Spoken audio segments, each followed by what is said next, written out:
உழைக்கும் அடித்தட்டு மக்கள் நடக்க அனுமதி கிடையாது. கோவிலை தாண்டி செல்ல வேண்டும் என்றால் 2-3 ஃபர்லாங் தூரம் சுற்றித்தான் செல்ல வேண்டும். மாதவன் என்னும் வழக்கறிஞர் வழக்காடுவதற்காக நீதிமன்றத்துக்கு சென்று கொண்டிருந்தார். நீதிமன்றம் அரண்மனைக்குள் இருந்தது. ராஜாவின் பிறந்த நாள் என்பதால் அரண்மனையில் பந்தல் போட்டு வைத்திருந்தார்கள். நீதிமன்றமும் பந்தலுக்குள் அகப்பட்டுக் கொண்டது.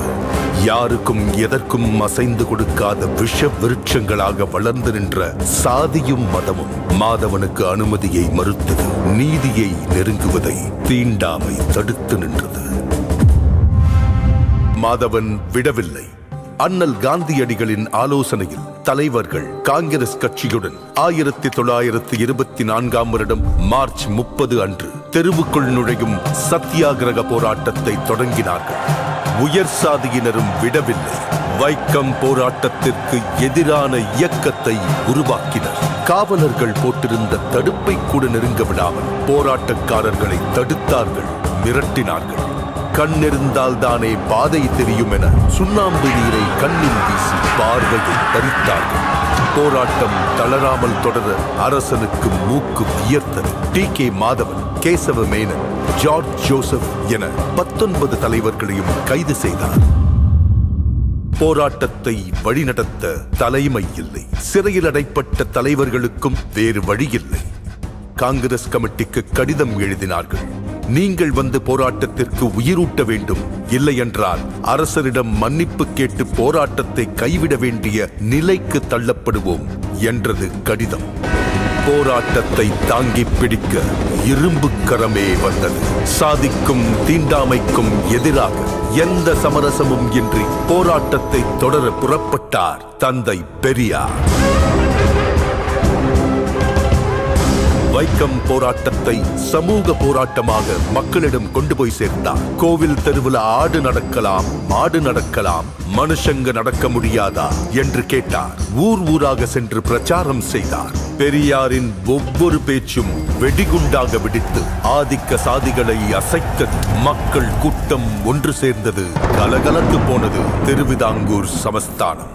பெரியார் பேசுவதற்கு நீதிமன்றம் தடை விதித்தது. தங்கள் உத்தரவுக்கு மதிப்பளிக்க முடியாமைக்கு வருந்துகிறேன் என பெரியார் பதிலடி கொடுத்தார். கைதும் செய்யப்பட்டார். 1 மாதம் சிறையில் இருந்து திரும்பிய பெரியார் மறுபடியும் வைக்கம் சென்றார். மீண்டும் பிரச்சாரம், மீண்டும் சிறை. இம்முறை 4 மாத கடுங்காவல் தண்டனை. மலையை சிறை என்ன செய்துவிட முடியும்?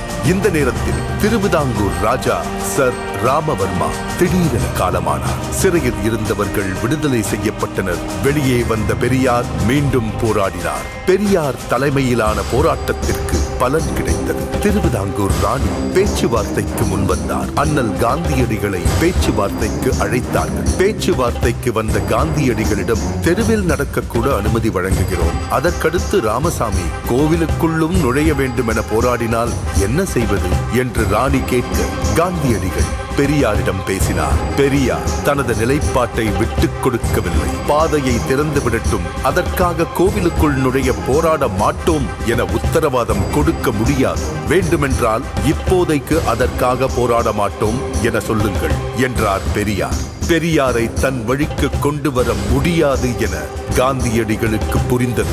பெரியாரின் நிபந்தனையை ராணியும் ஏற்றார். கோவிலை சுற்றியிருந்த 3 தெருக்களிலும் உழைக்கும் மக்களின் பாதங்கள் பதிந்தன. 1925ஆம் ஆண்டு நவம்பர் மாதம் போராட்டம் வெற்றி கண்டது. எல்லாருக்கும் எல்லாம் என்கிற திராவிட அரசியல்தான் பெரியாரின் ஆயுதம். அதை அவர் முதலாக சுழற்றி வீசிய இடம்தான் வைக்கம். வைக்கத்தில் உள்ள அந்த தெருதான் இன்று கேரள சமத்துவத்தின் முகவரியாகவும் தமிழ்நாட்டு சமூக நீதியின் அடையாளமாகவும் புதிய இந்தியாவுக்கான ஒளியாகவும் இருக்கிறது. இம்மாபெரும் போராட்டத்தின் தொடர்ச்சியாக பொது உடைமையும் சமூக நீதியும் சமத்துவமும் தழைத்தோங்கும் ஆட்சியை அளித்து வருகிறார் கேரள முதல்வர் உயர் திரு பினராயி விஜயன் அவர்கள். அனைத்து சாதியினரும் அர்ச்சகராகலாம் என சட்டம் இயற்றினார் முத்தமிழறிஞர் டாக்டர் கலைஞர் அவர்கள். அதை நடைமுறைப்படுத்தினார் தமிழ்நாடு முதல்வர் உயர் திரு மு.க. ஸ்டாலின் அவர்கள். பெரியார் வகுத்து தந்த சமூக நீதி பாதையில் வீறுநடை போடுகிறது மாண்புமிகு தமிழ்நாடு முதலமைச்சர் திரு மு.க. ஸ்டாலின் அவர்களின் தலைமையிலான சமூக நீதி காக்கும் அரசு. 100 ஆண்டுகளை தாண்டியும் பெரியாரின் பகுத்தறிவு ஓர் ஆயுதமாய் பழமைவாதத்தை வேரறுத்து வருகிறது.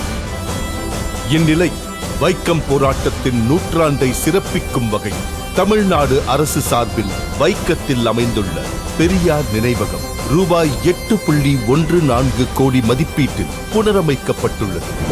ஓர் உரிமை போராட்டத்தின் நினைவுகளை தமிழ்நாடு, கேரளா ஆகிய 2 மாநிலங்களும் இணைந்து கொண்டாடுவது சமூக நீதி பயணத்தின் முத்தான தருணம். இந்தியாவின் கவனம் இதை நோக்கி திரும்பும்.